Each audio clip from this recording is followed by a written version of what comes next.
Thank you, everybody, for making it out to this lovely venue. I just want to take a moment to thank the organizers and all the volunteers who have made me feel so welcome. I lost my voice essentially on the first day that I arrived on Friday, which was not fun, but I was able to take in so many wonderful performances and meet the wonderful performers. And so, yeah, thank you, Caitlin, for reaching out to Liz, Laura, Yvonne, everyone who's helped me out. So please bear with me. I don't normally sound like this, but I'm going to try to embrace my my gravelly poet voice. I'll try to channel some Tom Waits or Leonard Cohen here.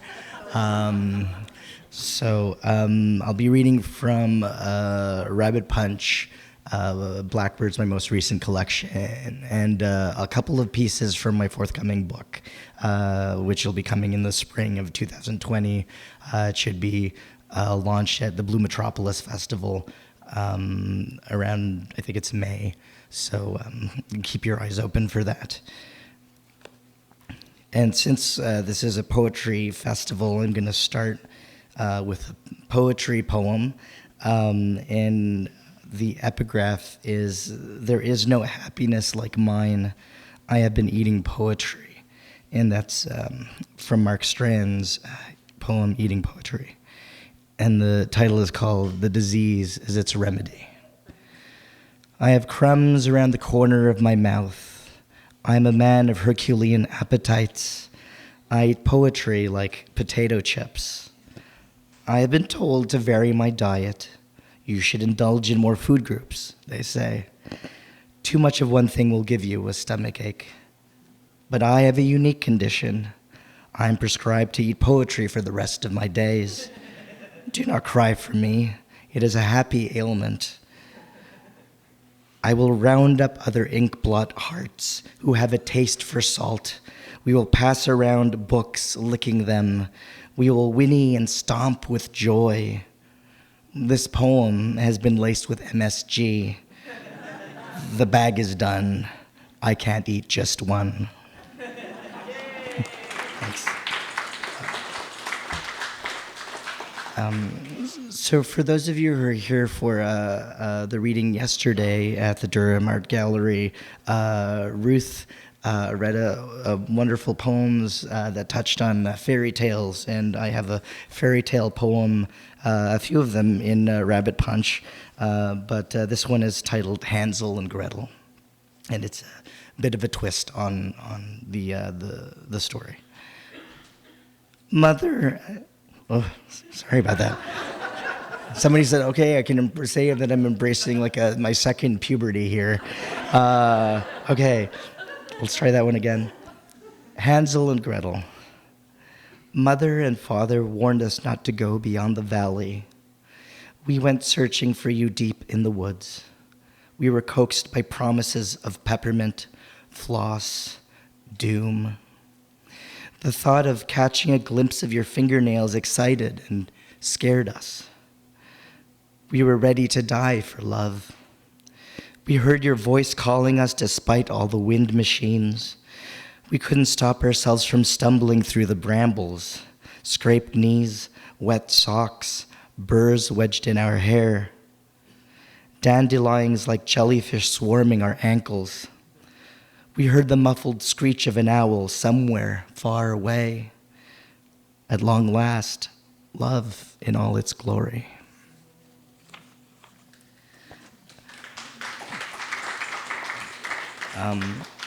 A few years ago, when I had my first daughter, I have two kids, my wife got a fellowship to do some research as a PhD student in Paris. And so I was fortunate to tag along for the ride and take care of our baby while she was there. And I got to be in Paris for about a year being a poet over there, which was a wonderful experience. So I have some Paris poems in here in some of my collection, some traveling pieces in the books. But this one is called, since today, when we made our way here, it was snowing. So I'm gonna take that and run with that here, because in Paris they really also don't get much snow. So when it does, it's very scary.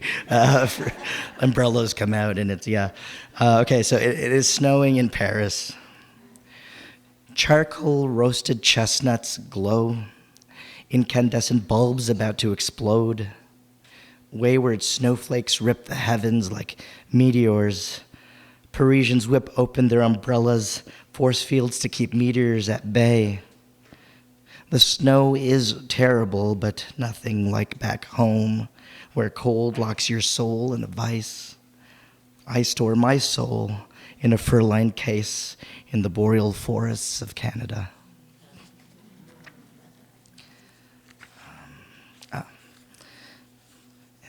This is this poem I wrote before I had kids, and so it's a love poem, and it's called My Beloved.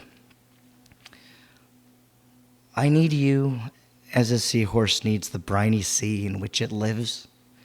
Without you, I am utterly lost. I am like a zombie with no access to human brains, so tasty and so soft. I want to live inside you, a baby in the life-sustaining fluid that is you.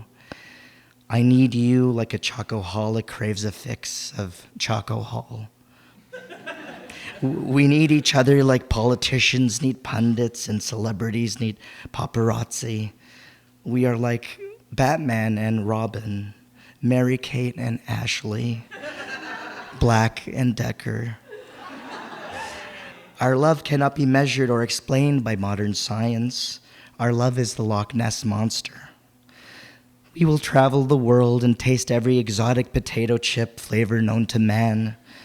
We will have a baby and we will not enter it in beauty pageants. We will raise our child to be polite and earnest. We will love to teach it to love Weird Al like we do.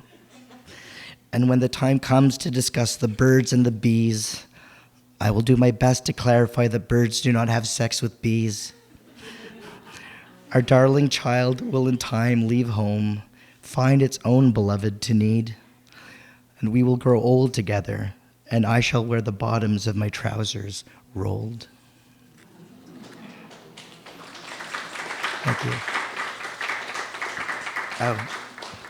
I wanted to read this poem because yesterday at the Durham Art Gallery, Coco improvised some wonderful lines of poems, and I gave her a little tiny booklet, which if you are interested, they are in the back. They're these tiny little books that were made for me by a guy who runs, it's called Poems for All. And he was, I don't know if he's still there, but he was based out of San Diego, and he was a bookseller, and he would take all this leftover stuff and just lovingly creates these tiny little booklets, and he gives them away for free. So the idea is they're poems that are scattered like seeds, and I thought that's a beautiful idea. And so that you could see some of them back there when my book Rabbit Punch came out. He made some poems, made little books of some of the poems in there, so feel free to check them out. But this is the one that Coco performed, and it's a short one if you remember it, but I thought, again, it's appropriate for where we are today. And I lost my place here, so I'm looking at my index to find it. Give me one moment. Okay. It is called Love Song. I am a bird, and I love poets. They look so tiny from up here. That's it.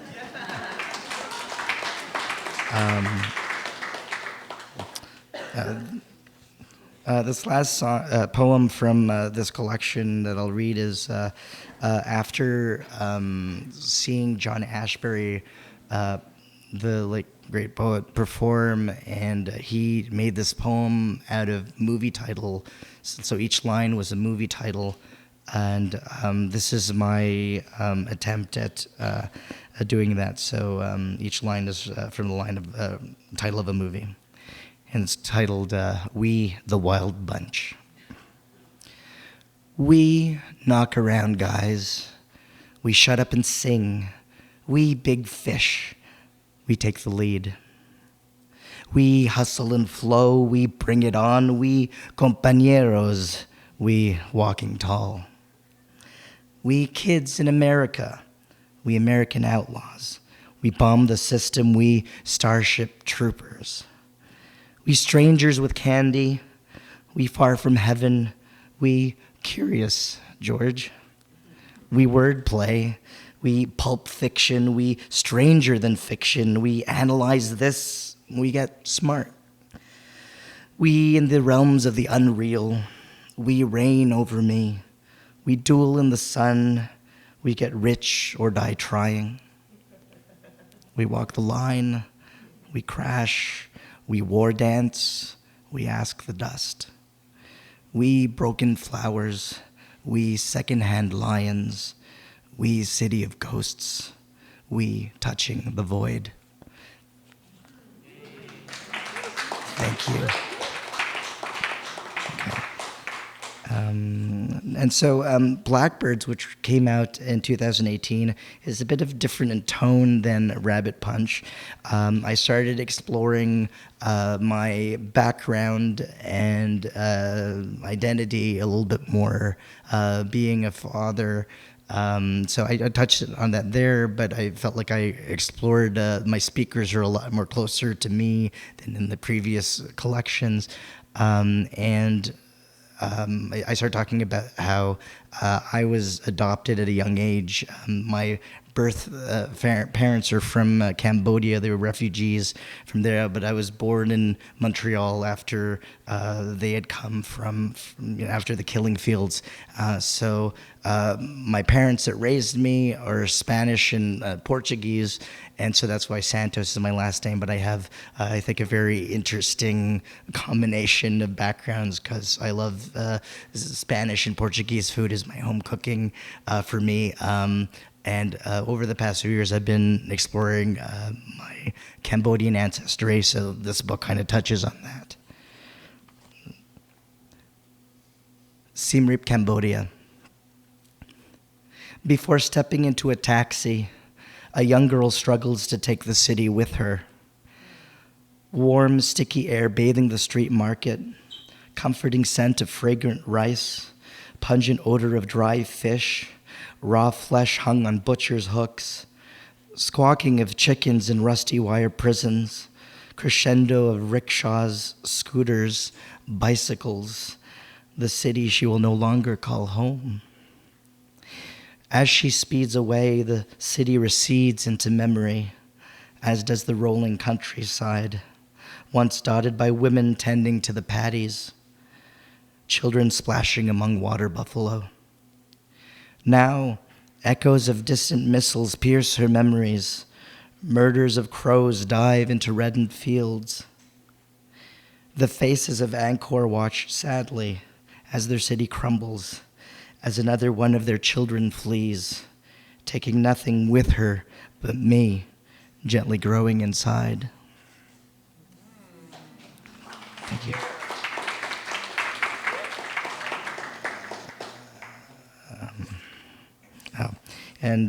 I think it was Yes who was talking about the idea of when people ask, where are you from? And that I used to always say, oh, I'm Canadian. I was born in Montreal. I was born in that city. I'm Quebecois as well. But I'm now embracing more, but the idea that I had a long list that I had to go through. So this is a poem that touches on that, and it's called Litany. Dad was born in Cascais. Mom was born in Madrid. My grandfather born in Trieste, which until that year was part of Austria. I was born in Montreal to anonymous Cambodian refugees. My grandfather's last name is Cervi. When Trieste was annexed to Italy, the Cervis were forced to change their name. My grandfather forgets what his name used to be. My family is from forgetfulness. our geography forever shifting. Thank you.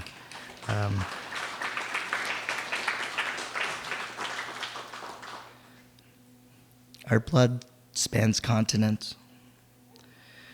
We streaming rivers, the St. Lawrence, the Tagus, the Mississippi, the Tigris, the Mekong. We emigres, we exiles, we fugitives, we displaced persons, we asylum seekers, we boat people. Whatever you call us, we span oceans. You collect donations, you collect blankets, you collect winter hats, you collect hoodies, you collect tube socks, you collect toothpaste, you collect long-distance phone cards. You round up what you take for granted, what we need to survive to feel human again. We cannot be claimed or owned. We cannot be cast away or sent back. We long for a home that can never be home again. We reluctant nomads. We are submarine adrift amid the tides. Our roots are not held down by dirt or stones, shrugging off nations' clothes, naked, flowing, we are molten. Thank you.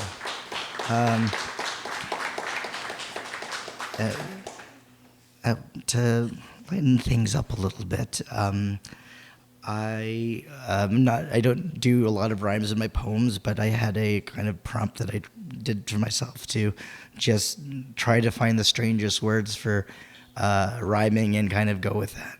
So this poem is called The Other Side.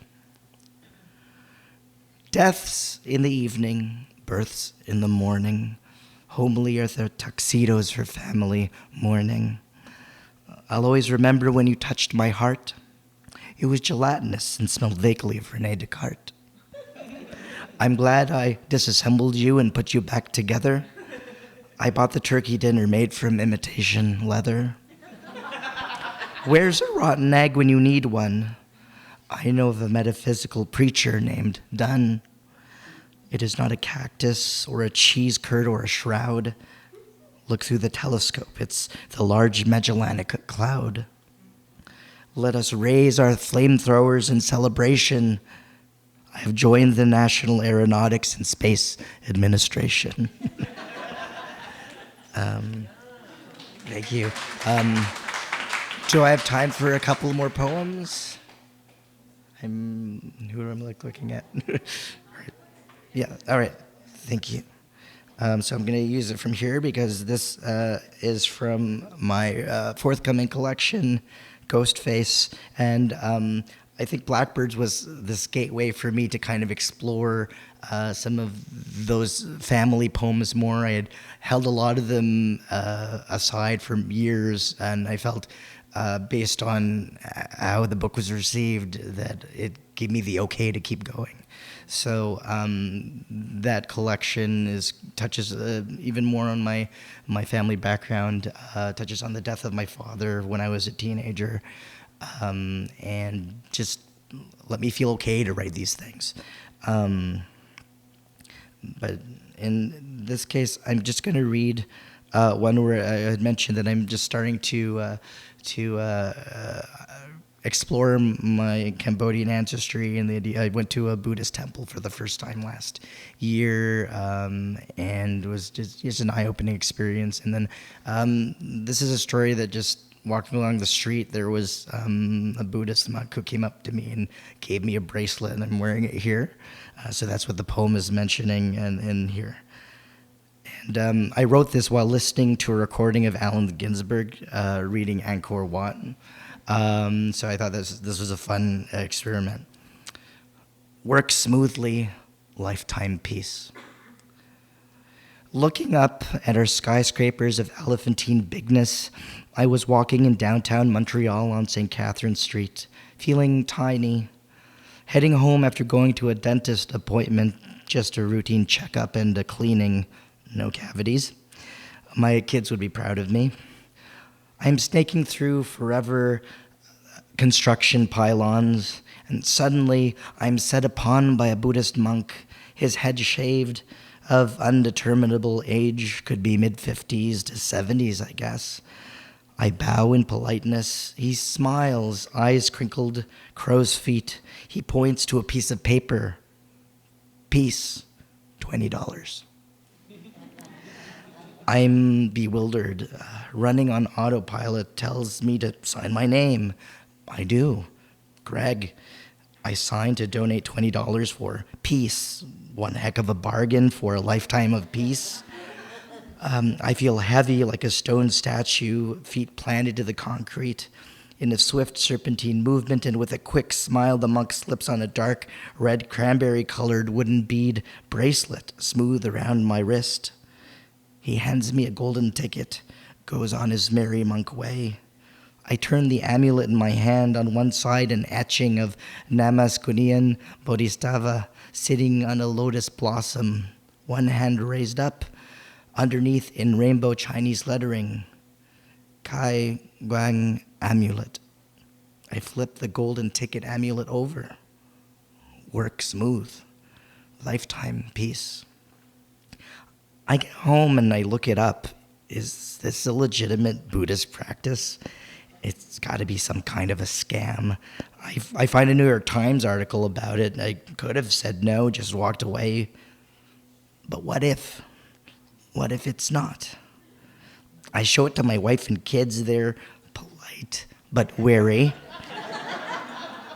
Wait, how much did you give? I display the amulet and bracelet on my writing desk, jot down in my bullet planner, daily goal, work smoothly, long-term goal, lifetime peace.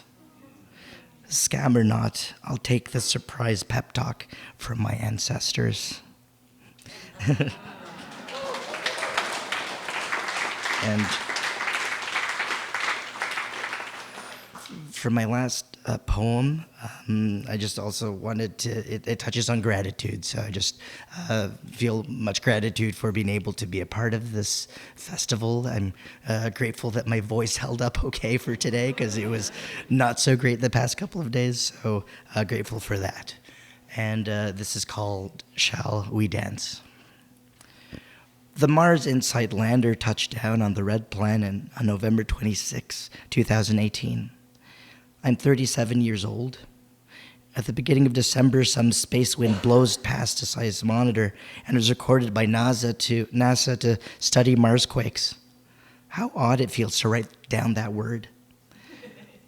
On this date, December 7th, 2018, as my children cut through water during their swimming lessons, twirling about as if in zero gravity, I click on a link from my laptop. Wind blasts across the lander's solar panels, and I am an earthling on this tiny blue planet, listening to Martian wind for the first time. Today, I get a haircut, shrug on a blazer for an evening party, mingle amid the clinking of wine glasses. We celebrate the holidays. Listen. Heard best with headphones. Can you hear that low pitch? It is Mars's heartbeat. There's so much darkness right now. The building of walls, our deep-rooted fear of aliens. Yet we are alive. We are alive to hear a Martian zephyr. So privileged to hear the first sounds ever recorded on another planet. Today I woke up to my son snuggling me, awakened by his words. You are the best daddy ever. I feel so lucky to be the best daddy ever. To be alive right now. I admit I do not always feel this grateful. Small irritants, microaggressions have a tendency to ruin the day. The gravity of our world always pushing down on our fragile bodies. We're not always thankful. But today I am. I hope you are too. For an instant, in the grand scheme of things, I am thankful. To feel this alien wind blow across my heart is but a reminder that I have lived to hear my children's breath. A zephyr, a reminder that I'm sharing this tender moment between our planet and Mars. Dear Earthlings and Martians, May we continue sharing this grateful space dance together for eons. Thank you.